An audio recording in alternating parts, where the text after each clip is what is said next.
He spills out of this thing at the end, and so presumably he ejects at some point. We don't see that happen. But as a physicist, I'm thinking at Mach 10 he ejects into the air. Is he not getting ripped to shreds and burnt to death? Thoughts on this, gentlemen? Yeah, my take was the ice cube that hit the ground that contained his corpse was going to look a bit charred. Well charred, yeah.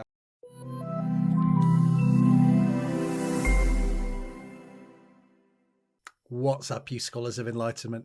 I hope you're having a fantastic week and have a wonderful weekend planned. Now, the film Top Gun Maverick is going great guns, no pun intended, at the box office. And I loved the film, and especially the huge amount of advanced science and technology that was integrated into the story. So, in a 3-part series, I want to break down all the science and technology from the film and tell you how it stands up and where it falls apart. The series will be broken into 3 sections: hypersonic aircraft and the Dark Star project, the Top Gun Maverick mission proper, and the mission's aftermath. So buckle up and get ready for one wild ride. Now, to help me break down the science, I welcome 2 of the best special guests I've had on the channel. First up, Professor Nick Colosimo. Nick has worked as an engineer in the aerospace, defense, and security environment for 32 years. His experience has spanned programs involving flight control, wind tunnels and hot gas, avionics, stealth, computational theoretical methods, sensors, experimental aircraft technical management, human-machine interfaces, cyber, space, hypersonic aircraft concepts, autonomy and artificial intelligence, air system concept engineering, and product and technology strategy. He is now a technologist and lead engineer at BAE Systems and is principally a hard problem solver and innovator with over 70 patents. Academically, he has graduate and postgraduate qualifications in mechanical and production engineering, mechatronics, applied physics and electronics, avionics, computing, and in September, a new MSci in applied artificial intelligence. He is an active visiting professor at Cranfield University and a chartered engineer and fellow of the Institution of Engineering and Technology and a fellow of the Institute of Innovation and Knowledge Exchange. Nick describes what he does as turning science fiction into science fact and technology. He is, for want of a better word, a futurist. Secondly, I welcome Dr. Ramsey Faragher. Ramsey is an expert in sensor fusion and positioning systems, and he also worked in the past for BAE Systems like Nick, where he worked on a wide variety of platforms, including the Astute nuclear submarine, the Mantis unmanned aerial vehicle, and the ExoMars Martian rover. All this interesting work attracted the attention of Top Gear magazine, who named him a real-life James Bond Q. He is now the president and CTO of his own company, Focal Point Positioning, and was recently named by Wired magazine as one of the global innovators that is building a better future. He also tells me that he was in the Air Cadets as a kid and flew a bunch of different planes, and therefore is basically a bit of a real-life Maverick too. I really couldn't hope for 2 better guests to help me break down the science of this film. It should be made clear up front that my guests are offering their own personal thoughts and ideas, and none of their comments necessarily reflect the opinions of their companies or employees. So let's get into this. Gentlemen, we'll start with you, Nick. What did you make of the film? I absolutely loved it. Did you? I am going to be watching that film so many more times. It is absolutely a classic. It was far better than the original, and I enjoyed the original. And there were times in the movie where I genuinely got goosebumps. I know this is the Mach 10 tumbleweed that blows through now, isn't it? Yeah. Anyway, yeah, so I enjoyed it. I've got a whole list of lines from the previous film that I'm going to try and sneak into the next hour as if I noticed. Don't worry, Nick. Ramsey, what did you make of it? Yeah, no, it's really, really good. And I think, we've probably put more effort into putting this one together, I think, Sam, than many other things that we've actually done together. So I'm really looking forward to today and talking about all the tech. In fact, I have a little surprise. If I turn my camera off for a moment, you guys just talk amongst yourselves. They switched your order. That's the only problem. I'm worried. Is it going to come back? Because this is how much effort I have put into today. Wow. Wow. I only had a pair of sunglasses. I feel terrible now. This is the only outfit I've ever worn for any fancy dress party since I was about 14. It's been in the loft for about 15 years. It smells like it's been in the loft for about 15 years. My aviators are broken, I realized when I put them on, but I'll do my best. But look, how authentic was this? And I like it. You're about as tall as Tom Cruise as well, aren't you? I think. Exactly. And as successful, I'd like to think. And I also run in every film that I'm in. Amazing. So I really enjoyed it. Flight suit from my air cadet days. Amazing. So I really enjoyed it as well. What I really liked was how they sort of did the callbacks to the previous film without it being. Nowadays, when they do a follow-up, it's always really crowbarred in. Look, these hackneyed lines, or we're going to do the same thing. But because it went through spoilers, his Goose's son, it seemed to be really well worked in. Those callbacks to the previous films made sense in the new story rather than just being something that was thrown in for, get the money off the nostalgia. So I really enjoyed that. I thought it was good. Before we get in, so today... warn everyone now, by the way, Sam, that we're going to absolutely ruin the whole film. Oh, yeah, of course. If not seen the film yet, then don't watch the next hour. We are going to be breaking down all the science and technology that we saw in that film. It will involve massive spoilers. We've already had one that I should have probably teed up. Massive spoilers. If you don't want spoilers, turn off now. Go watch the film.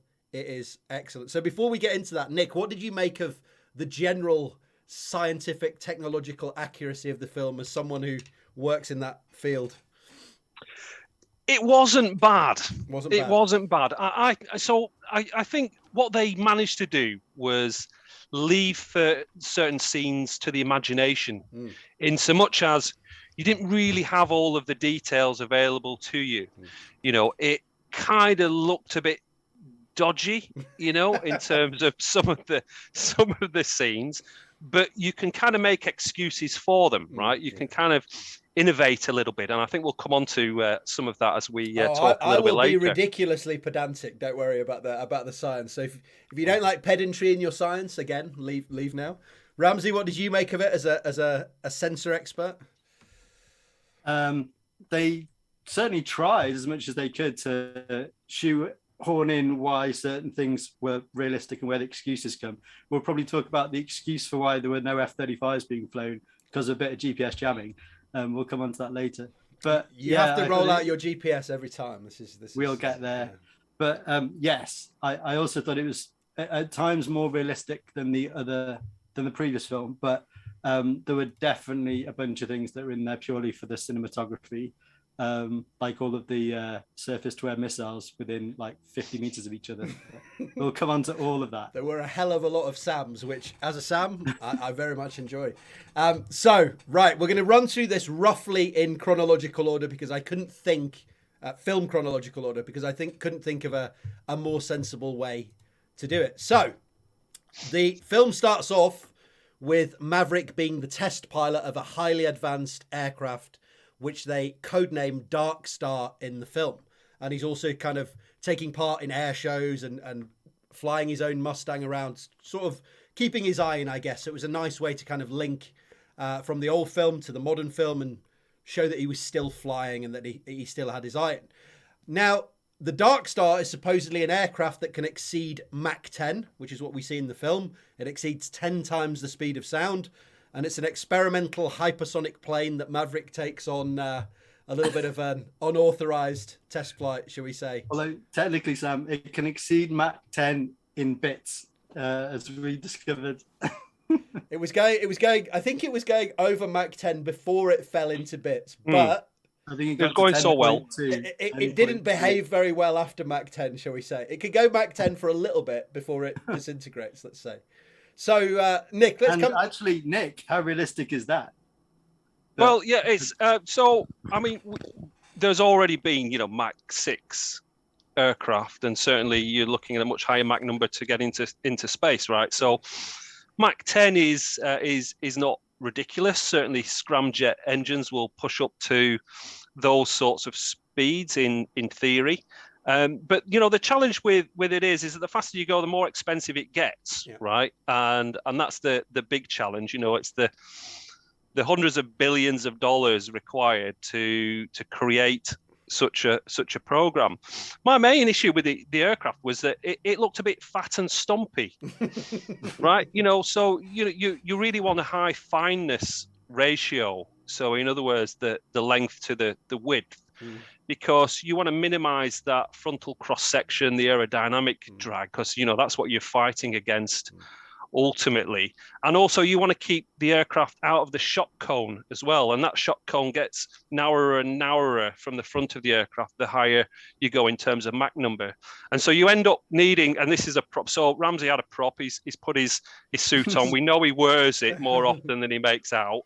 But essentially, something like, the reaction engine's Skylon concept. So if you look at this, it's very, very long and thin, like right? It's like a bullet, more or less. Like a bullet, yeah, absolutely. So that's a Mach 5.5 aircraft in theory, right? As a concept, and that's powered through a very different route to what we saw in the film, which I think was, essentially a turbojet engine with a scramjet, albeit, we might argue it probably needed a ramjet phase somewhere in the middle, which I don't think they mentioned, but nonetheless, certainly feasible, but very expensive.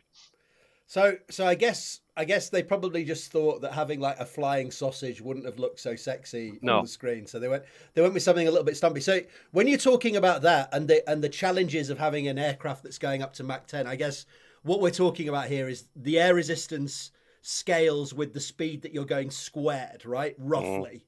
So as you're getting faster and faster, it's actually getting harder and harder to go even faster. So there becomes a point where, is it possible and is it even worth bothering, I guess? In the film, we see that it seems to generate an awful lot of heat on the surfaces as well. Is this another concern? So yeah, it absolutely is, Sam. Yeah. So if you take an aircraft like Concorde, right? So just going a little bit above Mach 2. So the aerothermal heating, and you can calculate this. You can calculate what's called a recovery temperature. That was in excess of 120 C, right? And that's relatively low speed compared to what we're talking about here. Mach 5, you're looking at over, and I did some calcs actually earlier. Mach 5, you're looking at over 1,000 C, right? But Mach 10, you're probably looking at maybe 6,000. Yeah. Right. Now, the thing about the heating effect is that it's not so much the external surface temperature. You've got ceramics that can deal with that. Yeah. It's the thermal conductivity. So how long are you exposed to that temperature? Yeah. Because essentially, that heat will leak through into the inside and you'll bake, right? You'll soak. You go for this thermal soak, if you will. Yeah. And so, so it's a delay of the inevitable thermal equilibrium in some sense. So the question is, can you delay it for long enough? Now, interestingly, there was no front windscreen on Maverick's hypersonic aircraft. He just had these side windows, which kind of makes sense because, where the air kind of stagnates, if you will, as it crashes into the aircraft, that's where it's going to be hotter than simply the friction over the surface, right? So you find the leading edge parts will be hotter. I think they wanted just these side windows so that you could see in and have the sexy shots, right? But usually this might be a completely covered canopy, I think, which is what usually these things have. What about the so it also makes sense, right, that he seems to go up essentially to the edge of space to do this flight. He flies vertically upwards pretty much. This is, I guess, naively speaking, to lower that air resistance, so there's thinner air higher up. Is this the kind of idea that we're getting there?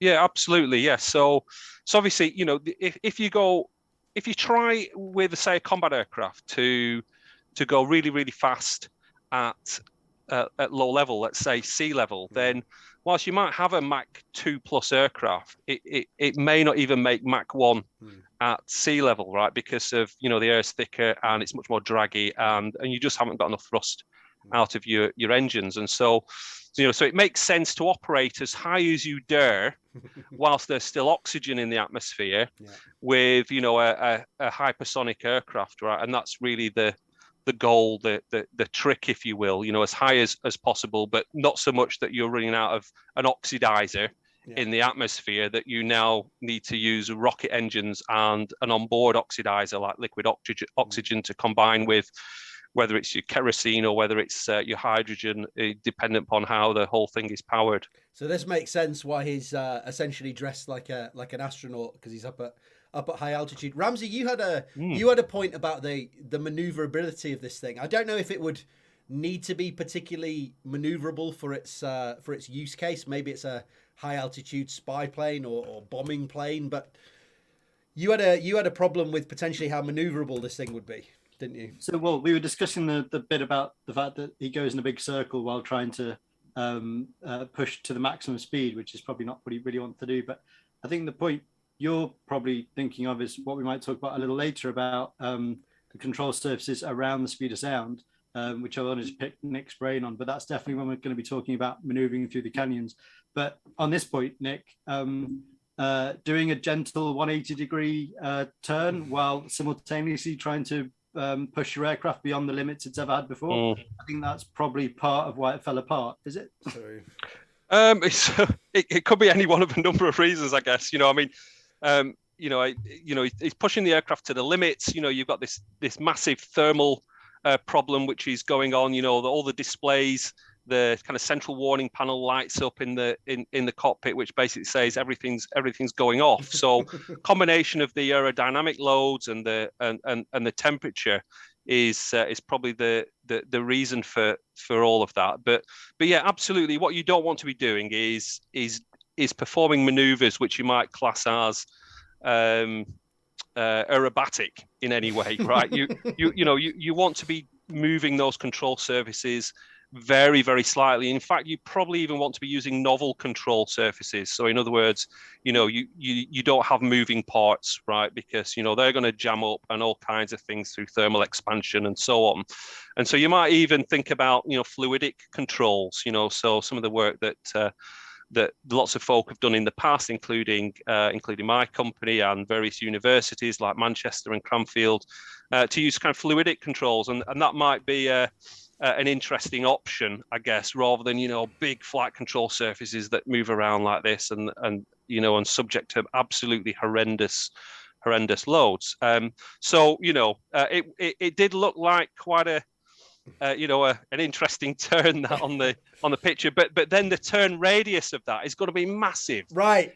So we've done this calculation, right? So I said this to Ramsey. This must be absolutely huge. So the centripetal accelerations don't just crush him into dust. So it seemed to us that he did this turn.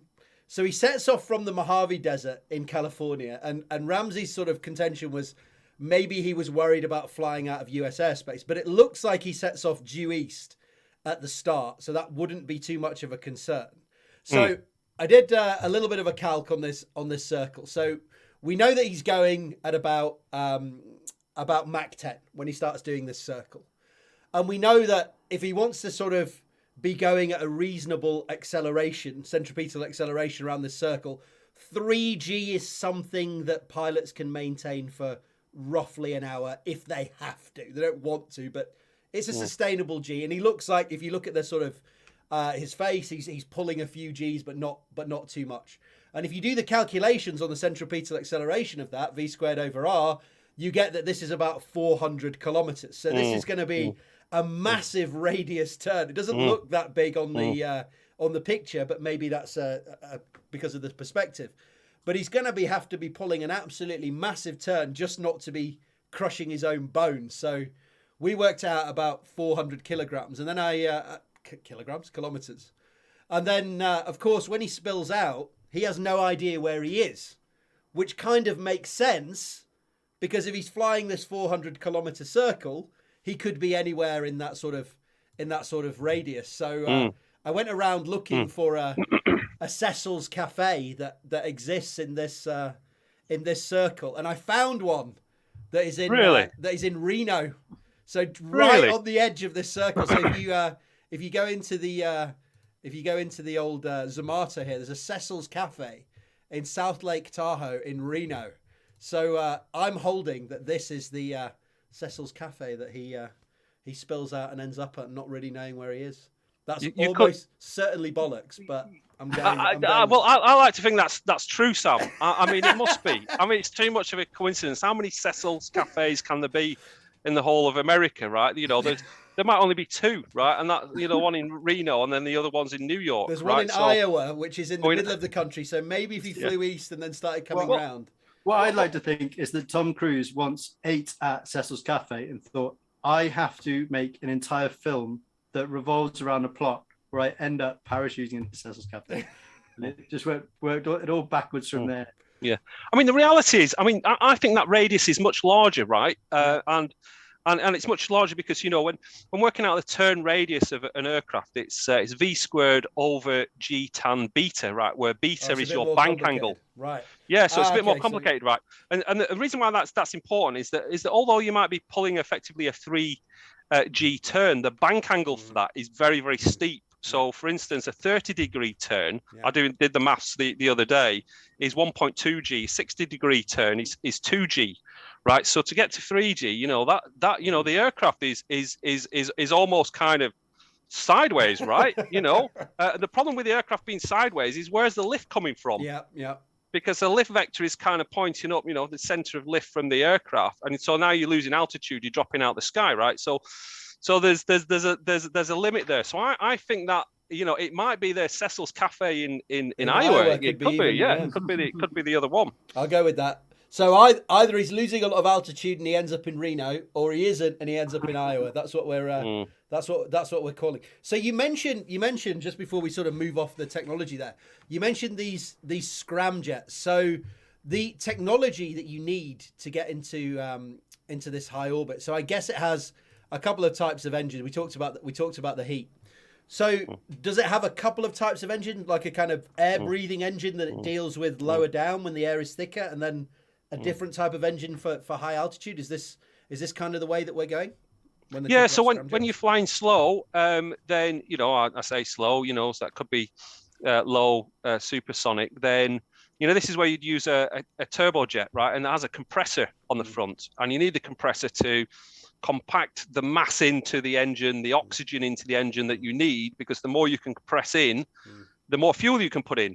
And if you've got the mixture right, then you're getting more thrust out the back, right? And so you know, but the thing is that those sorts of engines, the turbojet engines, they kind of run out of ability, right? When you get to maybe Mach 3 or thereabouts, so best part of, right? You can get away with it up to a point, at which, you know, and then you can rely on the fact that because you're rushing into the air so fast that you get a natural compression, right, occurring, right, and you change your intake geometry in order to help with that, but essentially so there's so much oxygen rushing in so quick. Yeah, the mass flow is massive because of the speed, right? And you know, and so it's just a case of like squashing it into a smaller area, right?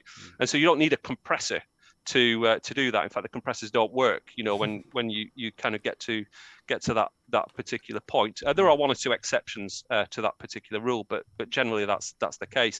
And so I think he talks about switching over to scramjet. Yes. Right. So, you know, so that would work in a regime of, you know, I don't know, maybe Mach 4, 5 plus, right, all the way up to, you know, this theoretical Mach 10. But obviously there's a lot of work to do for that turbojet to get to the point where you can achieve that switch over, right? And I can't remember from the movie, you know, what Mach number he's going at when he does the switch over. It's not impossible, but, you know, there's quite a lot of design effort required to fix that one. I'll make sure I pop up the number on the screen when I dig it out a little bit later. So that might work. There's another couple of things that sort of come to mind. So what would be, Ramsey, what would be the use case for this plane? So that the previous plane that people think, and we're going to talk about this in a second, that came before this was the SR-71, which I think this might be related to the SR-72. We're going to talk about this in a second. What would be the use case for such a high altitude, so fast plane in a theatre of war or in a reconnaissance theatre? It's an interesting question. There was definitely a very real need a few decades ago, which was basically outrun all of the surface-to-air missiles that caused all of the fuss at the end of the film. So if you want to take lots of videos and photographs and reconnaissance of enemy territory, then you would do it in an aircraft that couldn't be shot down, literally couldn't be shot down. And nowadays, we have much better cameras and much better launch capabilities on low Earth orbit satellites, which starts to reduce the need for platforms like this. But hypersonics are becoming very important once again because, unfortunately, of the state of the art of the nuclear deterrent, which is moving to hypersonics instead of traditional ballistic missiles, which take effectively a long time, a few minutes, a long time, to reach their targets, and it gives the other side time to react. Whereas there's a lot of work at the moment on hypersonic weapons that can move much more quickly to their targets. And so this is it's very interesting that they put this in the front of the film, because it's completely irrelevant. You could cut all of this stuff out of the film and it wouldn't impact anything to do with the plot.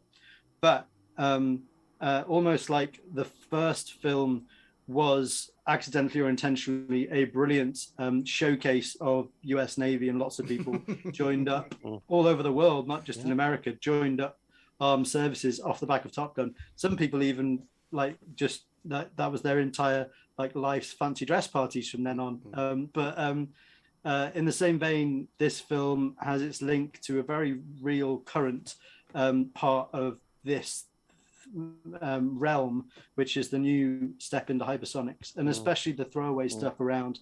There won't be any wet computers, I think is one way to put it, in these jets in the future, and it'll all be autonomous. And Nick, I think you certainly more than most know a lot about this transition between trying to make aircraft that you have to plan for both being manned and not manned if you're going to start designing aircraft now that are going to serve for 20 years. Yeah, absolutely. I think just I guess one further point on in terms of the operational need, if I may, of course, is that satellites are predictable things. Right, you know when they're coming over, right? They're on fixed orbital paths generally. Okay, you can retask satellites and so on, but you're using propulsion. Nobody likes to do that very often, and you can't do it too often. And so folk are just going to put their stuff away, right? When they know there's a satellite coming over. That's getting harder as the constellations get larger, right? And probably in about 10 years' time, there'll be a satellite with accessible imaging information every 20 minutes going over, and it's going over for maybe 8 or 9 minutes, right, over the top, right? So that gets harder. But space isn't the assured space that it used to be, right? We've got lots of anti-satellite warfare technology being developed. We see tests from Russia and China to destroy satellites in low Earth orbit, and therefore what else have you got in the bag, right, that you can pull out? Well, nobody can predict when someone's hypersonic aircraft is going to go over the top and generate ISR, or even conduct strike as well, and do so, back to Ramsey's point, you get this responsiveness out of speed. The need for speed, is survivability, but also the ability to get to somewhere halfway around the world, within a very short period of time, and respond to a situation that really does need to be addressed pretty quickly, particularly if someone's moving their, like in the movie, moving some uranium about, and it's part of some nuclear weapons development program. You might want to know that sooner rather than later and do something about it sooner rather than later. So there's definitely an operational need for this sort of thing, because someone takes your satellites out, and well, how long is it going to take to replace them, right? Well, that could take months or years, even with this technique that people refer to as operational responsive space where you can get things up pretty quickly, which was one of the reasons for this. With reaction engines with the Skylon, it was take off from a runway straight into space, put the payload into space, back down through the atmosphere, back on the runway, and out again the following day, right? So this is the whole one of the major aspects of the concept from a defense perspective. So that raises an interesting question. I think, Ramsey, you did a little bit of digging into this as to whether this dark star that's depicted in the film is linked to a real project. So it seems that it may be. Do you want to lead us into that, and then I can give a few more notes if you don't. Yeah. So there's been talk of an Aurora program in the US for a long time, and I think it was revealed in some Freedom of Information Act stuff as well. So the Aurora program was kind of myth for a long time, and then confirmation that it was real. And people talk about SR-72, Son of Blackbird, a program that's trying to make another very, very high-speed aircraft, because Blackbird doesn't fly anymore. So the SR-71 was an ultra high altitude reconnaissance plane that flew about Mach 3, right? And it could, as we sort of said before, could literally outrun the missiles from Russian MiGs. So you fly over, take some photos, you're gone. Even if they fire at you, doesn't matter, because they can't catch you. And now we've got this potential SR-72, which you say is the descendant, which can go at Mach 6 supposedly. 6 times the speed of sound, which is rumored. And Lockheed Martin has said they've been working on this thing. They announced the plans in 2013. They confirmed engine tests in 2017, and they said it could be rolled out by 2023 at $1 billion cost per aircraft. So in the film, they actually mock up one of these, and they work together with Lockheed Martin's Skunk Works, which is a branch of Lockheed Martin that works on some of its most kind of boundary stretching projects, to make this dark star potentially look as realistic as possible, even though, as Nick mentioned, it should probably be a little bit thinner, but there's a little bit of artistic license for the film. But they actually work together with a company that's working on these kind of things and working towards this Mach 6 plane to try and make this beautiful model. Is that right, Ramsey? Yeah, exactly. It sounded like they got some people in from real aerospace entities to help them make something that looked as realistic as it could be, so that people like us wouldn't tear it to shreds on a show like that. and then the guy from Lockheed Martin sort of came out and didn't confirm or deny, basically. So rumors that Top Gun Maverick features a sneaky peek at the SR-72 successor to SR-71 Blackbird. This still photo from the promotional materials seems to support that thinking. And this is someone who works for them. So not really damping that down, that this might look quite similar to the SR-72. And they even said a really interesting part in that Deadline article. They said that the Chinese, I don't know how true this is, but the people who work on the film were told that a Chinese satellite was repositioned to take a look at this model that they'd made. I don't know if this is just hype for the film. This is what's suggested in this article, because it looks so potentially realistic, and obviously it's out in the Mojave Desert, these training ranges and such. So it looks like potentially this is linked or very similar to an actual real life project. Nick, any thoughts on that? Oh, well, so even if I did know, I probably couldn't say, could I? I guess. That's a fine answer. So, but I'd love to believe that is the case. I'd love to believe that there is a secret stash of sci-fi like technologies which is out there. And certainly, it took a long time for our American cousins to reveal, their past stealth programs, right? They were under wraps and operational for quite a while, before they revealed them, and it was so exciting when they did reveal them, right? Everybody got really excited about it, and and maybe this could be the case. It's technically exceptionally challenging, but not impossible. It's all down to money. Yeah.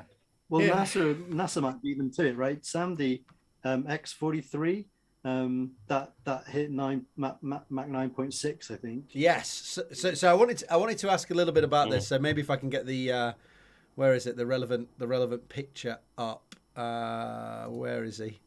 So I'm sure he's hanging around somewhere here. Right. So here we go.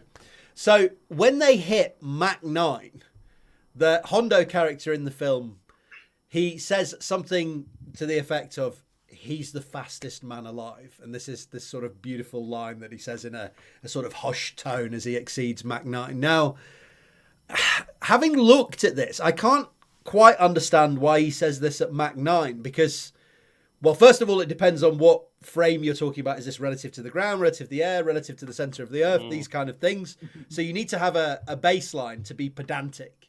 But also, it seems like the fastest human beings have moved, as Nick sort of alluded to earlier, is when we're talking about rockets. We're talking about the Apollo program. So they moved at what, like Mach 32 or something. And then as not in air though, but not in air, correct. The speed that would have been, if they're moving through air. This was on re-entry, or no, not even on re-entry. It was like part way back from the moon. That was the speed they got up to before they started reverse thrusting. And then Ramsey was talking about the X-43, which was a NASA essentially ultra high rocket plane, which went at Mach 9.6, but this wasn't manned, so that sort of doesn't work with what we're saying here. Well, so there was the X-15 Sam as well, which was a Mach 6.7, I think, which is the record, I think, for the fastest person in an in a non-air breathing aircraft, right, within the atmosphere, i.e. below the Kármán line, which I think is 100 kilometers up. Yeah, absolutely. So because I scratched my head at that point, I thought, is that really the case? Surely. No, that can't be right. And I thought, well, maybe with the caveat that it's an air-breathing aircraft, right? And in which case, then the question is, the 1976 SR-71 record. So it kind of So we were kind of a little bit confused why he was doing it at Mach 9 rather than Mach 6.7.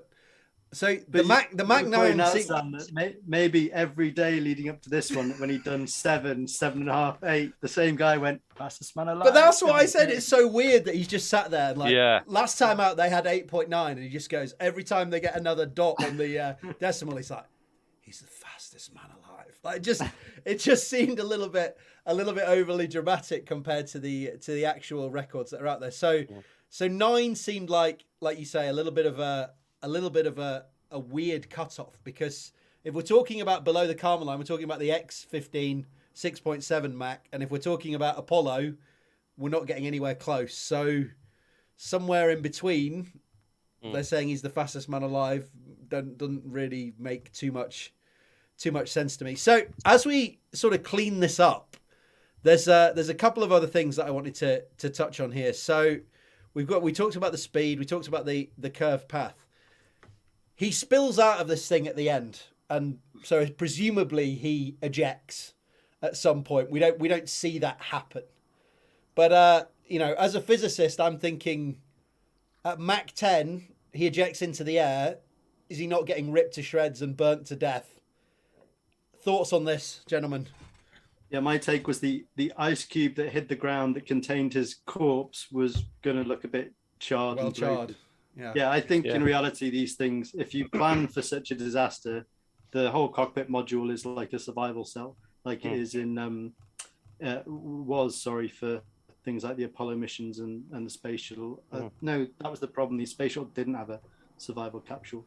But that's what I would have, before I'd have got in this flight suit, I'd have made sure it was a proper sealed survival capsule that I was getting into. And it wasn't my own face that was going to be the first thing to enter the atmosphere when I eject. He does look a bit broiled when he comes down. Nick, any thoughts on that? Yeah, so when I watched it, I thought, oh, come on, come on. Yeah, it was like Indiana Jones in the fridge a little bit. Yeah? And he's ejected at Mach 10. So I'm thinking, right, how would that work, right? Because as an engineer, you're kind of thinking, right, how could I make that work, right? And so I came to a similar conclusion that Ramsey did, that this has to be some kind of escape capsule. But that doesn't quite make sense, because, he's wearing a spacesuit, right? The reason why he's wearing a spacesuit is not to do with the altitude. That is your escape capsule, right? It's so that when you do eject, like on the SR-71, and so the thinking there was that we're not going to have a capsule per se. We're just going to put the chap in a spacesuit, right? And then they can survive on the way down, right? From 60, 70,000 feet up where it's super duper cold, right? And so there was, so I wasn't quite clear about that. I was, a little bit confused as to, well, surely he's not ejected in his spacesuit without a capsule. But then, he's going to decelerate pretty fast, right? So, the which is a problem in and of itself, right? Which is on itself is a problem, and so the aerothermal heating effect is going to be very, very temporary. So it depends how long his spacesuit survives. But if it's at 6,000 C, then that might not be too long. But there are ways. So any ejection is dangerous, right? It's a risk. And there's a lot of hard work goes into the seat design and and breaking up the canopy, pushing the canopy away, and all that sort of stuff. And these things are remarkably good these days. But the faster you go, so high speed ejection, Mach 2, let's say, or even any kind of supersonic ejection is something that you want to avoid, right? Because there's always some inherent risk. And one of the big problems at higher speeds is the seat tumbling, right? Because it's aerodynamically unstable. It's not this sharp dart flying through the atmosphere. It's kind of bulky and blocky, right? and so so I did visit an American company many years ago, which was out in the Mojave actually, who did inflatable aerostructures, and they did things like inflatable air brake systems for hypersonic re-entry, interestingly enough, and also stabilizing arms for ejector seats. So these are like long trailing arms that pop out behind the seat to straighten it out, right? So it becomes like a little plane in itself, a little glider in itself. Absolutely. And it's just a stabilizing mechanism, right? And these things pop out in milliseconds, and they were 10 atmospheres in pressure, so absolutely rock solid, like iron beams, kind of trailing behind, and so so I did like to imagine that maybe there was some clever inflatable Vectran fiber shield that popped out in front of his seat as he ejected, and then the trailing arms popped out as well, and and he rapidly decelerated, and then he could leave his seat with his parachute on, right? And so maybe there was some innovation that went on behind the scenes to make it remotely plausible. But even then, right, that's a bit of a leap. The real cutting edge stuff. So the only other sort of point I had before we look at the sort of the future from this is one thing, Ramsey, that they mentioned in the film, or he pretends in the film, is that they're having comms problems, that his communication is dropping out because he doesn't want Ed Harris's character to kind of stop the launch and the kind of crazy stealing of this $1 billion plane that's going on. Would it be hard to communicate with this thing? You've got these 6,000 degrees C we're talking about, maybe kind of plasma balls around the edge of this thing. Is it going to be hard to communicate with this thing, or is that not a thing we're worried about? From that aspect of the physics, if you're wrapped in a plasma, electromagnetic radiation doesn't like going through that stuff. So there's some little bits of tenuous physics on that kind of side. I mean, just simply like even in the modern era, you can have issues where communication systems can fail even on incredibly expensive platforms when they're especially test platforms that are out doing their testing. So not completely unrealistic. But not due to Earth bulge, as they say in the film. I wouldn't blame Earth bulge on it when he's that high up and still over the continent that they're all on. So no. Surely it's going to be satellites as well, communication maybe up and down as well, you'd expect. I would have assumed this would have been a satellite comms link. Yeah, exactly. So yeah, not a nice little touch. Maybe some problems, but not in the way that it's explained away. So the only other thing on this before we move on, Ed Harris's character, who is Admiral Kane, I think, is not particularly happy with Maverick stealing this $1 billion aircraft and just flying it around however the hell he likes. And he suggests that basically Maverick's days are coming to an end. The days of the manned fighter pilot, the manned plane is coming to an end. What do we think about this? Are we moving towards an era where fighting in the air is going to be done by drones and unmanned aircraft? Not quite. Right. So it's about balance, right? It's about looking at the force mix, right? So what have you got that you're going to put out there to get the job done, and what are all your options?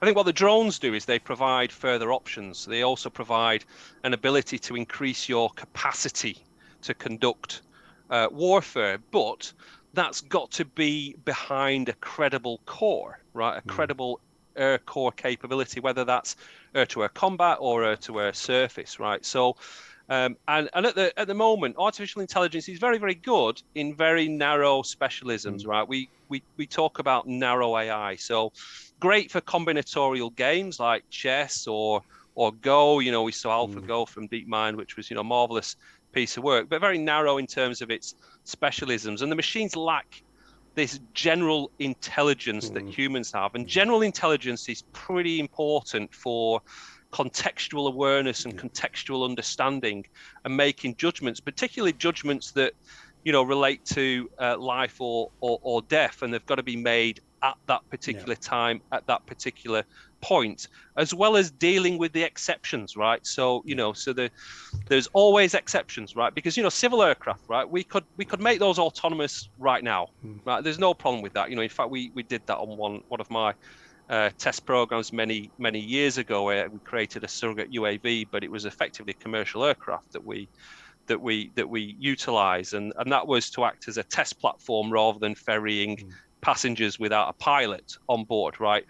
So that's all doable, right? That's not a big deal to do that, but the challenge is when things go wrong, right? Who's going to sort it out, right? Because humans are pretty ingenious, they're innovative, they can think out the box and so on. Like the landing on the Hudson River, right? If you're familiar with that story where the chap put down on the river, right? Now, would the machine have been able to have thought of that, what to do in that situation, and to avoid any boats and put it down so perfectly that everyone gets out, in one piece. There's lots of things like that. But the future is not crewed and it's not uncrewed. It's both. It's about human machine teaming, So Maverick can have loads of AI on his aircraft, and that AI can be delegated responsibility for certain things, like flying down the canyon. Right. Don't put a human in charge of flying down no canyon. We're going to talk We're going to talk about that. Don't worry, because I have a lot of problems with this.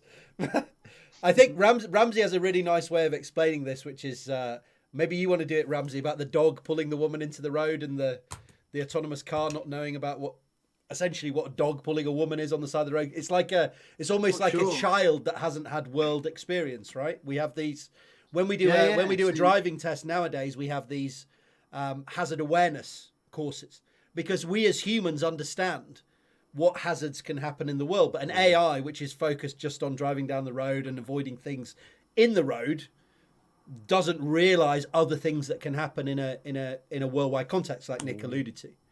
Yeah, this is the huge problem with this is why autonomous ground vehicles are still 5 years away, even though we've been doing them for 30 years.